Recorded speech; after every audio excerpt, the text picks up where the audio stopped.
నేను మొక్కు తీర్చుకోవడానికి తిరుపతి వెళ్ళాను కదా, అక్కడ వెళ్ళినప్పుడు వెంకటేశ్వర స్వామివి విగ్రహాలు కనిపిస్తూ ఉన్నాయి. నేను ఎక్కువగా చెక్కవి, మట్టివి, అలాగే ఏదైనా మెటల్ తో చేసిన విగ్రహాలను మాత్రమే ఎక్కువ ఇష్టపడతాను.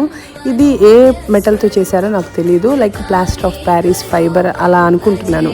కానీ జైత్రను చూసి విగ్రహం కావాలని గొడవ. అక్కడ ఇంటికి వచ్చాక మాత్రం తారక్ నాకు కూడా కావాలని గొడవ. అది వాడిని పెట్టుకొని ఒక దండం తీసుకొని వెళ్ళిపోతున్నాడు. స్వామిని ఒక ఫ్రెండ్ లాగా అనమాట, అన్ని చెప్పడం, ఎత్తుకోవడం ఇలా చేస్తున్నాడు. అలా వద్దమ్మా, అక్కడ పెట్టి దండం మాత్రమే పెట్టుకోండి అని చెప్పారు. మన బొటన వేలు కన్నా విగ్రహం పెద్దగా ఉంటే పూజా మందిరంలో పెట్టకూడదు అని అంటారు. అంటే నిత్యం నైవేద్యము పూజలు చేస్తారని విన్నాను.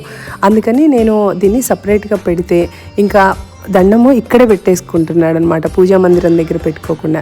స్వామి చూడడానికి ఎంత చక్కగా ఉన్నారో. పిల్లల కోసం ఆ 7 కొండలు దాటి మా ఇంటికి వచ్చారేమో అనే ఒక ఫీల్ కలిగింది నాకు. వాళ్ళు కూడా స్వామితో అలా ఇంటరాక్ట్ అవుతున్నారు. కాస్ట్ కూడా 150 రూపాయలు ఏమో పడింది. చాలా బాగుంది కదా విగ్రహం.